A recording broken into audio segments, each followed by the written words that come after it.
पिछली बार अचानक से पूरे शहर की पुलिस मेरे पीछे पड़ गई थी और काफी भागम-भाग के बाद आखिरकार मैं पकड़ा जाता हूँ। लेकिन पुलिस स्टेशन में इंस्पेक्टर साहब मुझे ऑफर देती है कि अगर मैं उनके लिए काम करता हूँ तो वो मेरे सारे क्राइम्स को माफ कर देंगे, और उनकी बात मानते हुए मैं एक पुलिस वाला बन गया था। तो आज मेरा पुलिस ऑफिसर की जॉब पे पहला दिन था और मुझे हाईवे पेट्रोल ऑफिसर बनाया गया था। शुरुआत में तो मैं पुलिस ऑफिसर बन के काफी ज्यादा एक्साइटेड था, लेकिन धीरे धीरे मेरी एक्साइटमेंट सारी की सारी टाई फिस हो गई, क्योंकि अभी बस मुझे बोला गया था कि जो भी गाड़ी ओवर स्पीड करेंगी या फिर ट्रैफिक रूल्स का वायलेट करेंगी उसे चालान दो। और ये काम मेरे लिए काफी ज्यादा बोरिंग हो गया था। आधे घंटे तक तो मैं बस गाड़ियों को ऐसे ही गुजरते हुए देख रहा था, लेकिन फिर उसके बाद मुझे एक बाइक वाला बिना हेलमेट के दिखाई देता है। तो मैं उसे रुकाने के लिए हाथ दिखाता हूँ और जैसे ही वो बाइक रुकती है तो मुझे पता चलता है कि ये कोई और नहीं बल्कि ये तो जब्बार का बेटा है। और उसके बाद मैं उससे पूछता हूँ कि भाई तुम्हारा हेलमेट कहाँ है? अरे तूने तो 5 करोड़ रुपए जीते थे ना, तू ट्रैफिक वाला कैसे बन गया? भाई क्या तू इसे जानता है? फिर मैं बोलता हूँ कि अगर हेलमेट नहीं है तो तुम्हें चालान भरना पड़ेगा। इतना सुनते ही जब्बार का बेटा बाइक से उतर जाता है और फिर घमंड से मेरे पास आके मुझे बोलने लगता है, ऐसा क्या ज्यादा होशियारी आई है? नहीं मेरी तो यहाँ पे सिर्फ जॉब लगी है।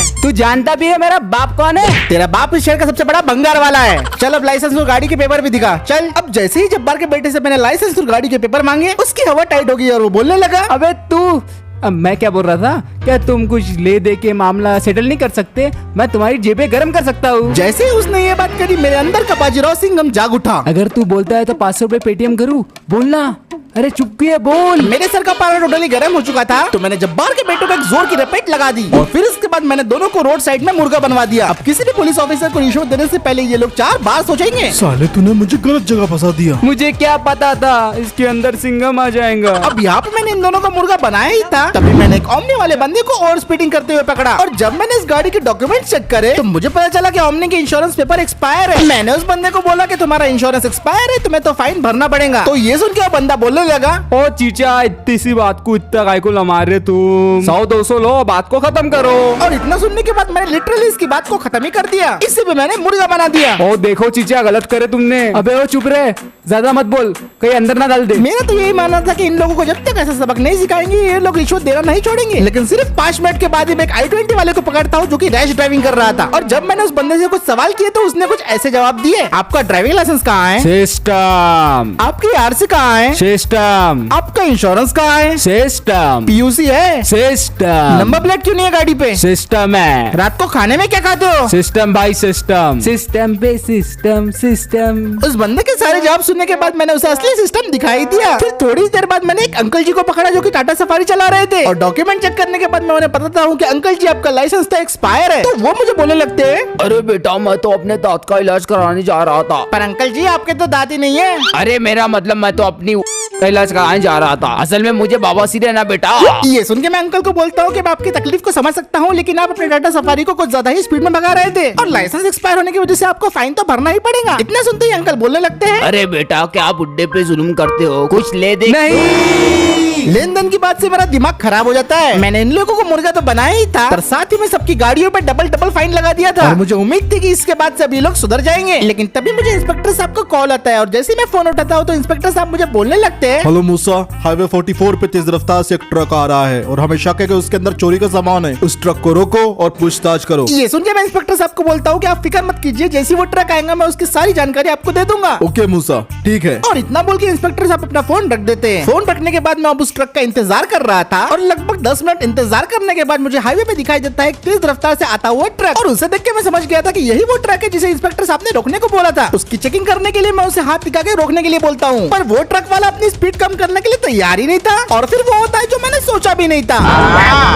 जब ट्रक वाला बिना रुके भाग गया तब जाके मुझे बेइज्जती का एहसास हुआ और जब्बार का बेटा बोलने लगा, तुमने देखा, वो तो भाग गया।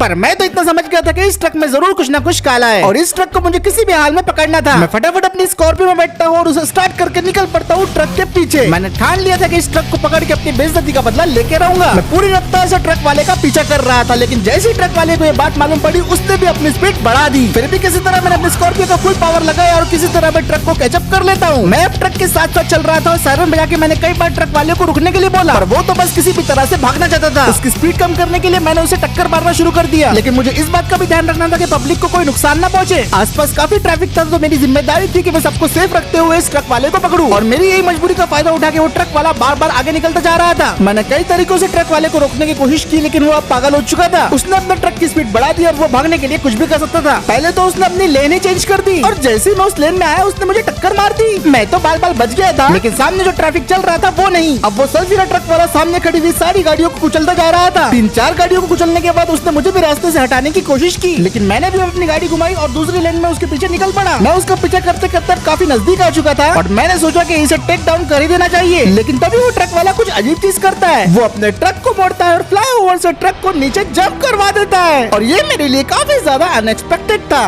ठंडे ठंडे पानी से ये क्या हो गया?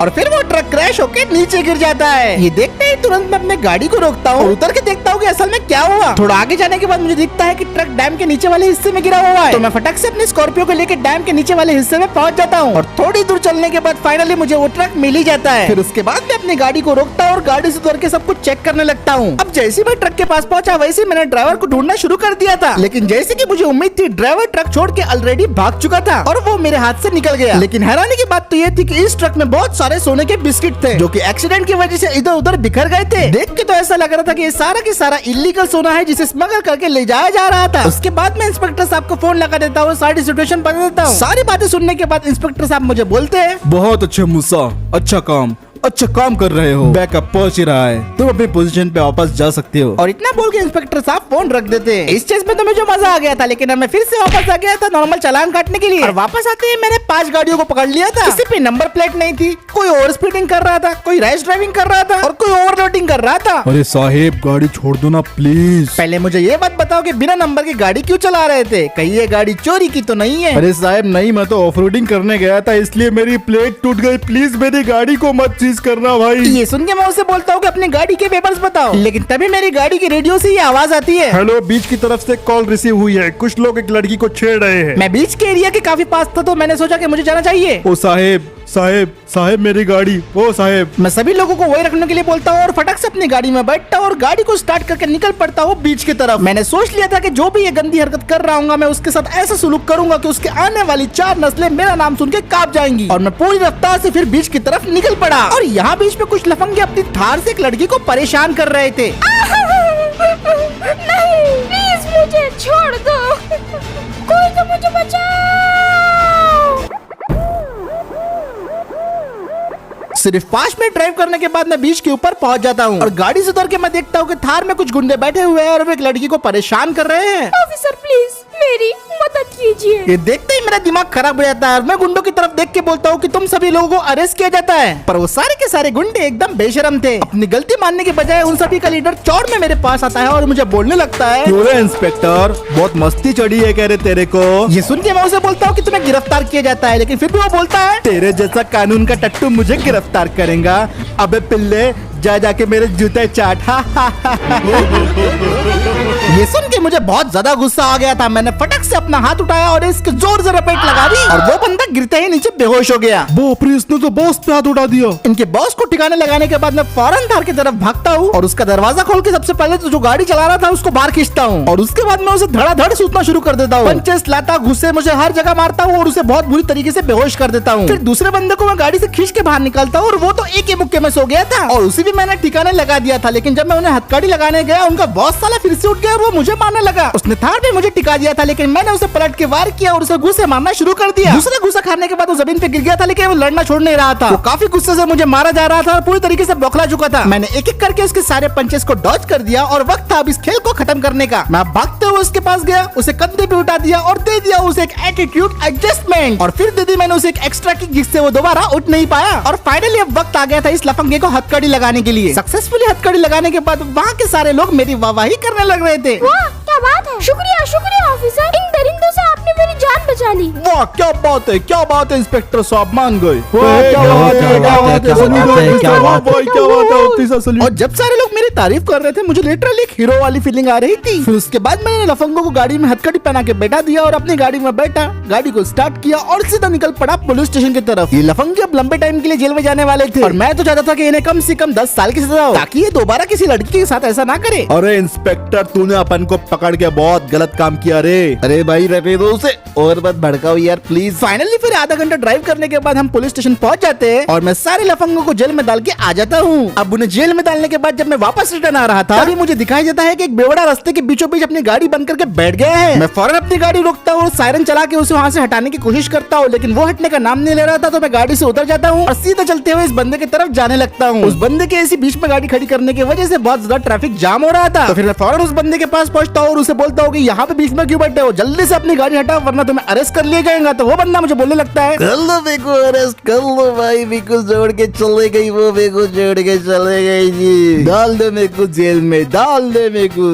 जेल में, डाल दे मेरे को जेल में, डाल दे मेरे को जेल में। इस बंदे की बातें सुन के लग रहा था ये तो कोई दिल टूटा आशिक है, लेकिन चाहे ये कोई भी हो इसे और इसकी गाड़ी को हटाना यहाँ से बहुत ज्यादा जरूरी था। मैंने इस बंदे से पूछा कि तुम्हारी गाड़ी की चाबी कहाँ है, तो वो मुझे बोलता है ये वो तो मैंने फेंक दी इंस्पेक्टर साहब। अब इतना बोल के वो बंदा बेहोश हो गया था, लेकिन उसकी गाड़ी को हटाना यहाँ से काफी ज्यादा जरूरी था क्योंकि ट्रैफिक जाम हो रहा था। तो सबसे पहले जितना भी ट्रैफिक जमा हो रहा था मैंने उस ट्रैफिक को डाइवर्ट करके दूसरे रास्ते पे जाने के लिए बोल दिया, क्योंकि इस बेवड़े आशिक ने अपनी गाड़ी को बिल्कुल बीचों बीच लगा दिया था। और इसकी गाड़ी को रास्ते से हटाने के लिए मैंने अपने टो ट्रक वाले दोस्त को भी फोन कर दिया था। और लगभग 15 मिनट के बाद मेरा दोस्त अब तक टो ट्रक लेके फाइनली आ ही जाता है और उसको देख के मुझे काफी सुकून मिलता है। फिर इतने ट्रैफिक में बड़े मुश्किल से इतने टो ट्रक को मोड़ता है और उस बेवड़े की गाड़ी पे टोइंग हुक लगा देता है। और फिर उसके बाद मेरा दोस्त अपने टो ट्रक को स्टार्ट करता है और सीधा उसकी गाड़ी को लेकर निकल पड़ता है पुलिस स्टेशन की तरफ। अभी ये बेवड़ा और उसकी गाड़ी दोनों जाने वाले हैं पुलिस स्टेशन में। फिर उसके बाद मैं भी अपनी गाड़ी की तरफ जाता हूँ, गाड़ी के अंदर बैठ के मैं सीधा निकल पड़ता हूँ पुलिस स्टेशन की तरफ। और इन्हीं सारे एडवेंचर्स के साथ मेरे पुलिस की जॉब का पहला दिन खत्म हो जाता है। तो अगर आपको ये वीडियो पसंद आया है दोस्तों, इस वीडियो पे एक लाइक कर दो, शेयर कर दो, चैनल को देख रहे हो पहली बार तो सब्सक्राइब जरूर कर देना। जल्दी से 12,000 लाइक्स कर दो नेक्स्ट वीडियो के लिए और कमेंट करके बताओ कि ये सीरीज आपको कैसी लग रही है। और मैं मिलता हूँ आपसे अगले वीडियो में।